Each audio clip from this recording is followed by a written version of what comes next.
Biarritz vient d'accueillir la deuxième édition de l'événement Digital Marketing One-to-One, l'occasion à quelques mètres des surfeurs de renifler les dernières tendances du marketing. On a un véritable ADN ici, on peut le dire. On est sur un événement du digital marketing avec des professionnels du digital marketing. Qui sont invités. Qui sont invités, exactement. Les partenaires payent pour venir, ils sont 50 cette année. Du contenu, du business et un networking convivial. La data va ressortir, le programmatique, l'impact du mobile sur le marketing dans les sociétés, poussé par nous-mêmes les consommateurs qui avons une approche complètement multi-écran maintenant et on pousse terriblement les marketeurs dans leur retranchement, quoi. On est dans un monde en fait qui est, il y a des radicalités de changement, une rapidité des changements et ces changements, la nouveauté, ils sont permanents. On est un petit peu comme Christophe Colomb avec la Santa Maria, on part mais on ne sait pas où on va arriver. C'est un état de changement permanent et par des expérimentations avec le droit à l'échec mais rapidement et à peu de frais, je pense que c'est ça le marketing. Première évidence donc, le marketing est en pleine évolution, voire révolution. Plus de mobile, plus de temps réel, plus d'engagement, plus d'humain, mais aussi plus de data et plus de programmatique. J'ai un peu le sentiment qu'on revient aux bases du marketing.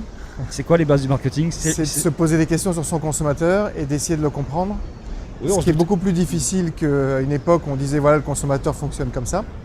Là, c'est plutôt de se dire mais quel est son changement et comment est-ce qu'il fonctionne et du coup, qu'est-ce qui est pertinent pour lui et comment lui parler sérieusement sans se noyer dans des mirages technologiques. D'abord le bon sens, parce qu'on arrive dans une période où il y a tellement de data qu'on peut se perdre facilement.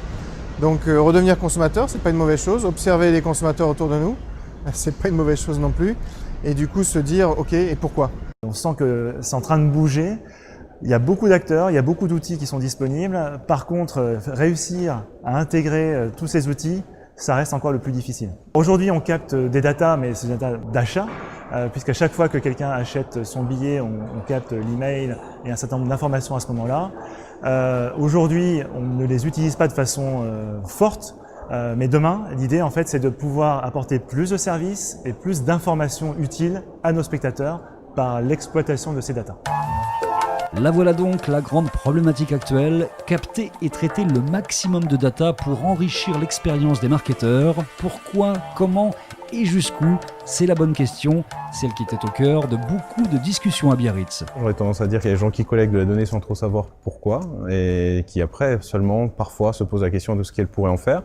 D'autres aussi qui n'ont pas conscience que leurs données leur échappent, ça je pense surtout du côté des annonceurs mais aussi des éditeurs de sites qui n'ont pas forcément conscience qu'en travaillant avec certains prestataires, ils ouvrent une porte dont ils ne maîtrisent pas totalement la fuite. Donc, que dans le pétrole, qui est celui des data aujourd'hui, il y a quelques fuites dans le réseau, en fait, vraiment. Ah oui, il y a des fuites, mais il y a aussi des gens qui ne savent pas quelle est la valeur de leur pétrole, donc qui ne s'inquiètent pas plus de ça, de leur fuite. Et d'autres, au contraire, qui pensent que c'est très intéressant et très important, mais sans véritablement savoir pourquoi non plus. Donc on est dans une industrie qui reste très plein de mythes et avec peu de réalité, et c'était aussi l'idée de notre démarche. Même si on est data-driven, il ne faut pas perdre l'intuition, il ne faut pas perdre le contact client. De la donnée, on peut la travailler de manière déductive, c'est-à-dire en comprenant ce qu'est un consommateur et en allant chercher dans la data des vérités pour pondérer. Ou au contraire, et c'est l'approche que je réfute, qui est celle de la démarche inductive, c'est-à-dire je prendrai de la data et c'est de la data qui devrait me dire quoi faire. Là, forcément, l'humain n'a pas beaucoup de place là-dedans et on pourrait remplacer tous les marketeurs par des algorithmes. Je pense qu'on n'y est pas et je pense que ça serait pas très bénéfique. On s'aperçoit aujourd'hui qu'il y a une forme d'obsession de la captation de data un peu partout. On en parle beaucoup ici à Biarritz. Est-ce qu'on n'en fait pas trop? Est-ce qu'on est capable de traiter toutes ces datas derrière? Si, je pense que c'est normal. Comme il y a une opportunité, c'est un peu comme la ruée vers l'or.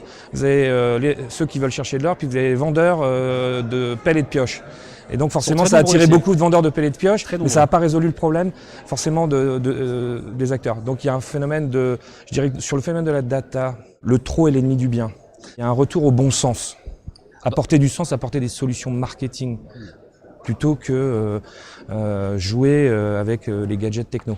En fait, c'est un mariage. C'est un mariage en effet d'une nouvelle population croissante de ce qu'on appelle les matmen, les hommes des maths, avec les gens, les madmen, les gens du contenu, de l'idée marketing.